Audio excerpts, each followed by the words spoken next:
Welcome to the debate. Today we're looking at one of the most common frustrations in learning a new language, that wall intermediate learners hit. You know the one. It's the gap between knowing all the grammar and words and actually being able to use them instantly in a real conversation. It's a huge cognitive gap, and I think everyone who's learned a language recognizes it. It's what really separates an advanced student from someone who sounds, truly fluent. You feel like you're constantly lifting this heavy weight just to get a simple sentence out. Exactly that. And our source material for today, Mastering Natural Fluency, it posits a very clear, almost singular diagnosis for this lag. It says it's the internal translation thinking in your native language, your L1, and then translating it to English, the L2. The material is, frankly, pretty uncompromising on this. It calls it the biggest reason why you are not fluent. It's a compelling idea, for sure. It gives you its clear villain, that internal translator, and then a very specific, actionable battle plan to defeat it. Which brings us right to our central question. Is the complete elimination of that L1 translation, combined with the strict focus on these three specific training steps, thinking in images, talking to yourself, and shadowing, is that really the necessary and, I think crucially, the sufficient path to mastering fluency? I'll be arguing that yes, the material correctly identifies translation as the bottleneck, and that this kind of active skill training is the only way to break that habit. And I'm going to argue that while these three steps are, without a doubt, useful tools, the source material might be oversimplifying the problem by calling translation the absolute biggest barrier. I really question whether these steps are truly sufficient for advanced fluency, especially when the material seems to aggressively downplay the role of deep linguistic knowledge. Well, let me start by defending that core diagnosis. The material states that most non-fluent speakers are stuck in a sequence. You think in L1, you translate to L2, and then you speak. And that process, that sequence, it just results in what the author calls slow thinking.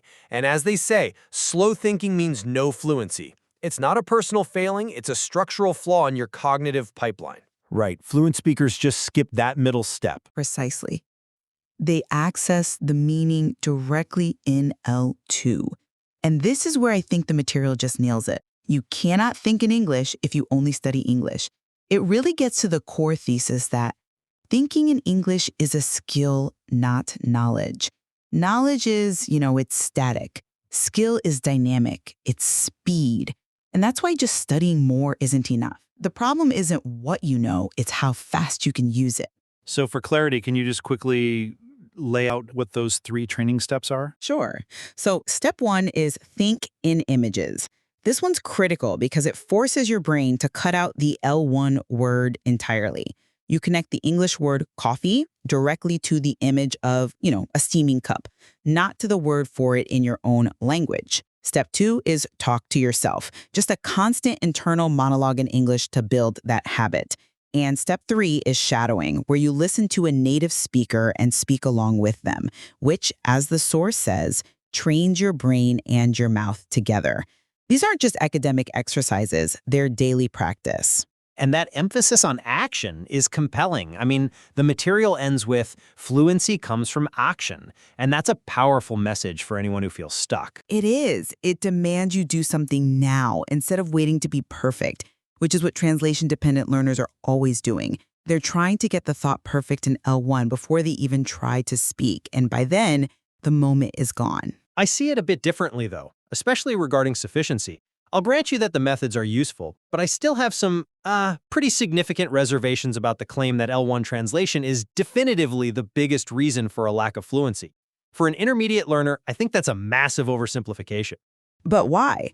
If the result is this slow sequential process every single time, what could possibly be a bigger barrier than a mandatory delay that's built right into your system? Because I think the material might be confusing correlation with causation. Look, a learner often falls back on L1 translation because they don't have the complex vocabulary or sentence structures in L2 to form the thought directly.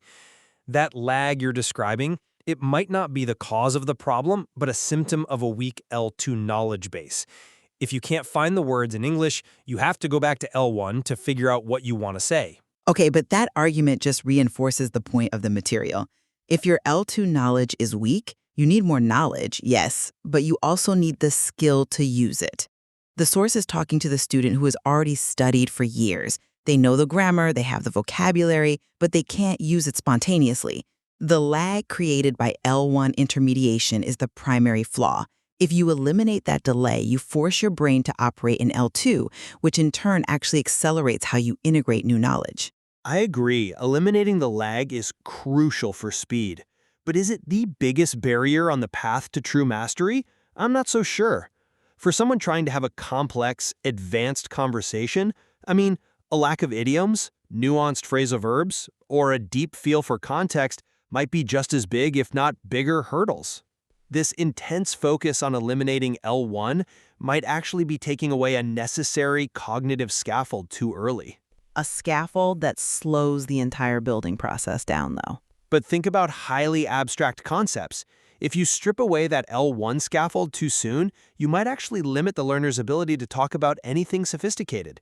You force them to stay stuck at the level of, "I need water," which I think brings us right to our second point of contention, the actual efficacy and the limitations of these 3 steps. A natural segue. Let's get into the scalability of it. Exactly. So I see the training value, but how does thinking in images apply to abstract concepts? You can't just visualize justice or existential dread or, theoretical frameworks the way you can a cat or a cup of coffee. Abstract thought is built on complex language networks, not just pictures. So are we sacrificing intellectual depth for the sake of speed? That's a common objection, but I think it slightly misinterprets the goal of step 1. The point isn't to immediately be able to debate Kantian philosophy in English. It's about changing a habit. The vast, vast majority of our spontaneous daily communication is concrete. It's about actions, objects, simple emotions.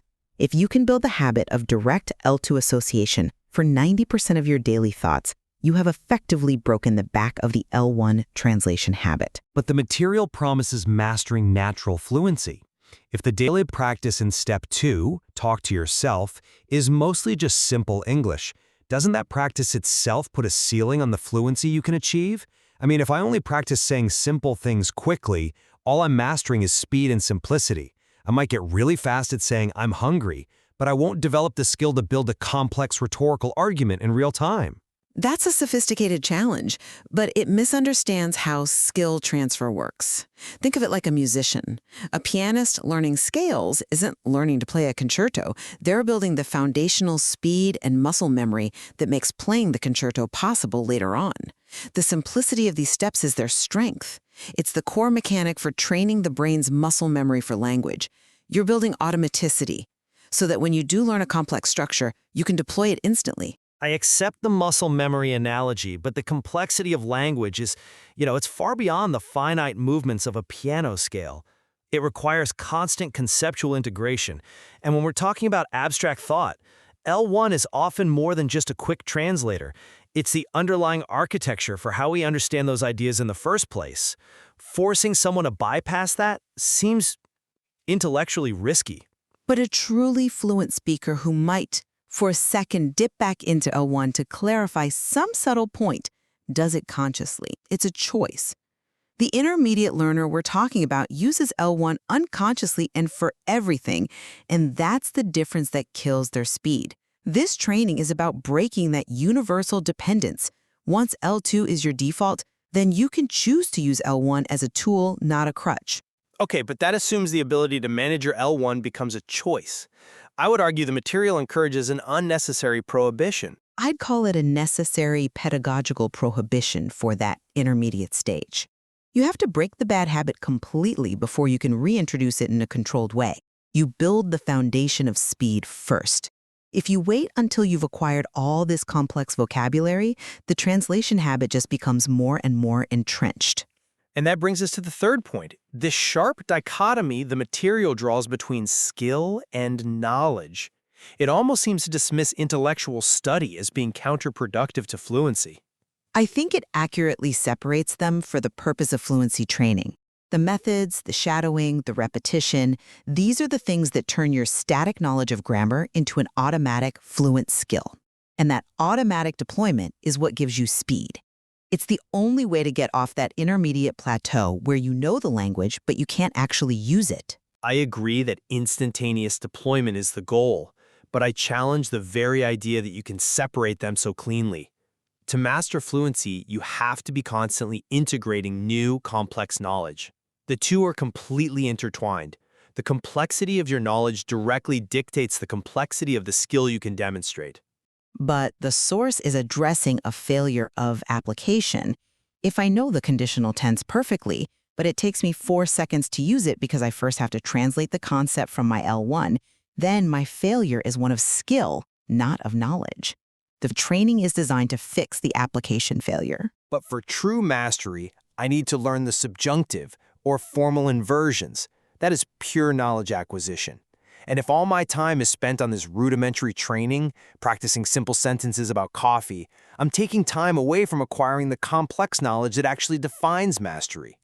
The source risks devaluing the hard work of studying English by framing it only as a problem, rather than as a continuous prerequisite for advanced communication. You can get really fast at saying simple things, but that's not mastering fluency. That's mastering speed and simplicity. The material isn't arguing against learning new things. It's arguing against the method of deployment. Of course, the knowledge has to be there first, but the source is a pragmatic solution for the student who has all this knowledge locked away and can't get it out in time. The training is paramount. By focusing on killing that L1 intermediary, you force the brain to make stronger, faster L2 connections, which makes integrating new complex knowledge much more efficient down the line. The problem is that the source treats L1 translation as this single evil thing. I think we need a more nuanced view. Yes, eliminating it is necessary for achieving speed in simple conversation. But to say these 3 practical steps are sufficient for full mastery is where the prescription breaks down. They address the speed of your speech, but not the depth of your thought. And yet, what's the alternative? Continue to rely on that slow translation process? That is a guaranteed path to staying stuck. The source provides a necessary practical framework centered on action. It's essential for moving from just understanding the language to actually using it with skill. If you don't change the underlying cognitive mechanism, no amount of book learning will make you fluent. I agree that the methodology is a brilliant attack on that cognitive lag, and incorporating active skill training like shadowing and self-talk is, I think, transformative for an intermediate learner. But I still maintain my core skepticism. The complete abandonment of L1 isn't always feasible for complex thought. And more importantly, these 3 steps alone just don't provide the intellectual depth required for comprehensive mastery. It's excellent for building the foundation, but it's not the whole skyscraper. And I come back to the idea of structural necessity. Until that flaw, the L1 translation habit, is broken through daily, intentional action, no amount of knowledge will ever lead to spontaneous fluency. The source provides that essential shift in focus from passive learning to active training. And that shift is what unlocks real communicative speed. Well, in the end, we both agree that focused, daily effort is required. And that understanding the relationship between L1, L2, and cognitive speed is crucial for anyone trying to get past that intermediate stage. The debate, I suppose, remains, do these methods alone give a student everything they need to reach the highest levels of linguistic complexity? And that's a question the material forces every learner to ask themselves, which in itself is probably its most valuable contribution. A crucial insight. Thank you. A pleasure, as always.